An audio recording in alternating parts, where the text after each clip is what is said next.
สวัสดีครับวันนี้ชีวิตติดเที่ยวเราต่อจากคลิปที่แล้วเลยนะครับเราจะพาทุกคนออกไปเที่ยวกันที่เกาะพีและจะแวะที่ปิเละลากูนตอนนี้เราก็เหมาเรือหางยาวของชาวบ้านไปนะครับมันก็จะมีหลายราคาเริ่มตั้งแต่ 2,000 ถึง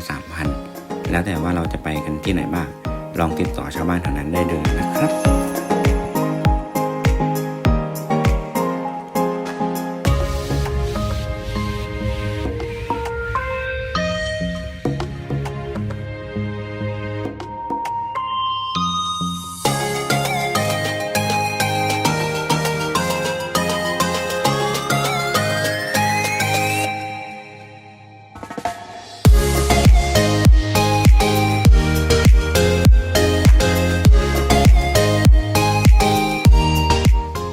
จุดแรกที่เราแวะกันในวันนี้ก็จะเป็นถ้ำรังนกนะครับดูบรรยากาศกันครับ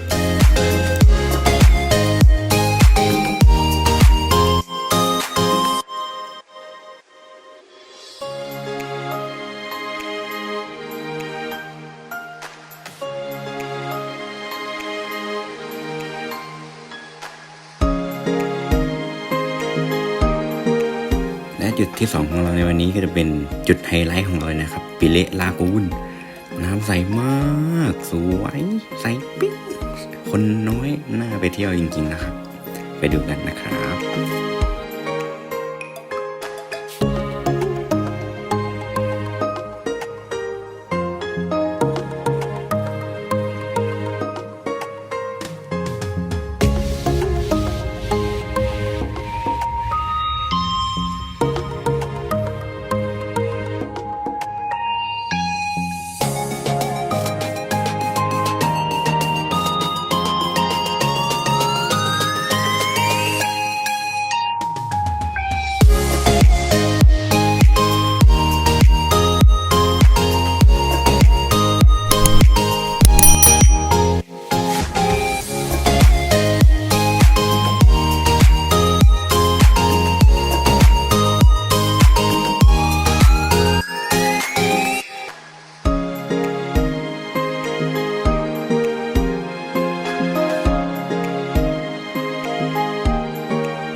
จบแล้วนะครับสำหรับทริปปิเละลากูนทริปต่อไปเราจะไปกันที่ไหนฝากติดตามกันด้วยนะครับบาย